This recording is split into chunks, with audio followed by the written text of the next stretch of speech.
prezados, tem aquela questão que, de um modo geral, os cristãos, vou dizer entre aspas, os cristãos, de um modo geral, não acreditam nessa história de contos de fada, né? Geralmente não acreditam.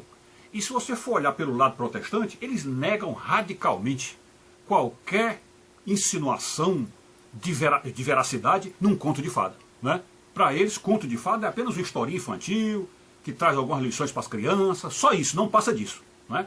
Então, qualquer coisa que, em relação a isso, eles vão encarar sempre como histórias da carochinha, folclore, lendas populares, essas coisas. Nada que vincule isso à verdade, tá? Mas então agora eu quero entrar com vocês na seguinte questão. Vocês acreditam que existe na Bíblia um conto de fada impressionante? Um conto de fada impressionante. E pior, Jesus ouviu falar do conto. Jesus esteve presente no conto e não desfez o conto. Ele não desfez, ele não chegou para dizer assim, olha, tudo isso é mentira, não existe isso não existe, entendeu? Jesus esteve presente, viu a ocorrência do conto, viu a narrativa do conto e não negou, não cortou isso. Mais ou menos como ocorreu naquele episódio em que Jesus se encontra com um centurião, que era um chefe militar que dirigia ou comandava 100 homens, 100 soldados, né? Que existem algumas denominações cristãs que não aceitam, por exemplo, que um cristão vá para a guerra, né? Um cristão possa vestir roupa militar e ir para uma guerra. Eles não aceitam isso. Como é o caso, por exemplo, dos testemunhos de Jeová, né? Não aceitam. Então, houve um encontro de Jesus com um militar, que era um centurião, e quando esse militar veio e contou para Jesus que parece que havia um parente dele, ou um vizinho dele, uma pessoa dele lá que estava doente, e esse militar, ao falar com Jesus, disse, Senhor, não precisa ir lá em casa não, uma palavra tua e ele vai ficar curado. Uma palavra tua, Jesus, vai ficar curado. Isso foi o militar que disse para Jesus. Aí Jesus, diante desse militar, podia ter dito assim, olha, eu vou curar essa pessoa tua aí, mas larga o exército. Larga o exército. Não seja mais militar, porque ser militar é pecado, né? E Jesus podia ter dito isso. E Jesus não disse. Significa dizer que Jesus não está contra o militarismo, né? Jesus não está contra o militarismo, pelo contrário. Ele quer que as pessoas se preparem, os países se preparem para defender a sua soberania. Os países têm que ser soberanistas, têm que ter bons exércitos para guardar suas fronteiras e proteger o seu povo, né?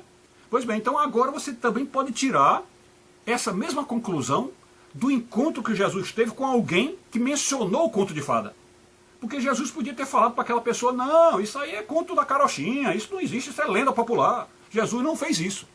Pelo contrário, Jesus entrou na história, vamos dizer, assumiu como se a história fosse toda verdadeira, porque realmente ele não ia entrar na mentira, e foi lá e deu a solução que não estava ocorrendo na vida real. E qual é este episódio? É o episódio, agora eu vou ficar na dúvida se era um cego ou era um aleijado, não sei, parece que era um aleijado. Um aleijado está na praça, aí Jesus vai passando, aí o aleijado conta uma história para Jesus que é um conto de fada.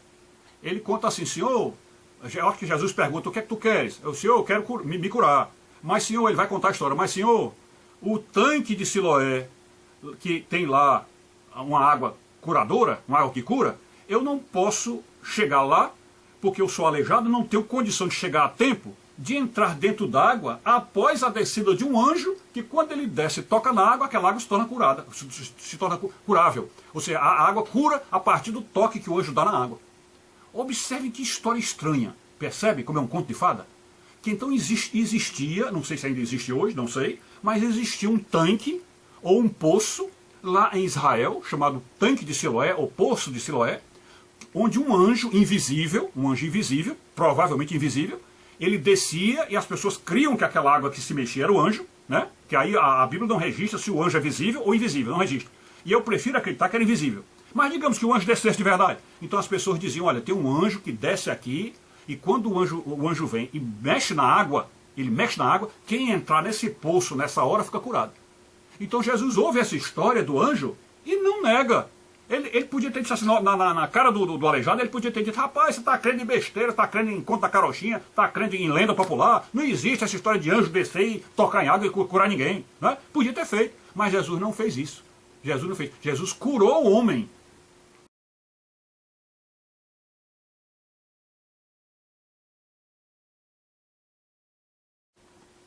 pessoal, eu acabei de ver o texto aqui e a história é ainda mais mirabolante.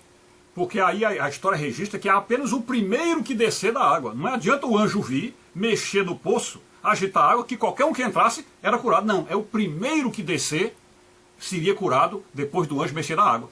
Então, quando esse aleijado falou para Jesus que não tinha como ele chegar no poço antes de alguém descer, porque ele não tinha como correr aleijado para ser curado, então, na hora que ele disse isso, Jesus deve ter se apiedado dele, ficou com pena de dizer que o pobre do aleijado não pode ser curado naquele poço, porque sempre chega um na frente dele, aí Jesus o curou de imediato. O curou de imediato. Mas o fato é que, nesta ocasião, Jesus não negou a história. Jesus continuou dizendo, olha, a história é verdadeira, eu sei que pessoas já foram curadas aqui, e com o seu aleijão você não pode ser curado. Então eu te curo só com a tua fé. Ok? Então está aí um conto de fadas bíblico, nas páginas do Novo Testamento, dentro do Evangelho de João, e aí agora abre-se aí o leque para nós pensarmos se não haveria algum outro conto de fada no mundo que também é verdadeiro, ok? É isso, serve aí para a reflexão de vocês, fica para pensar. Fiquem com Deus.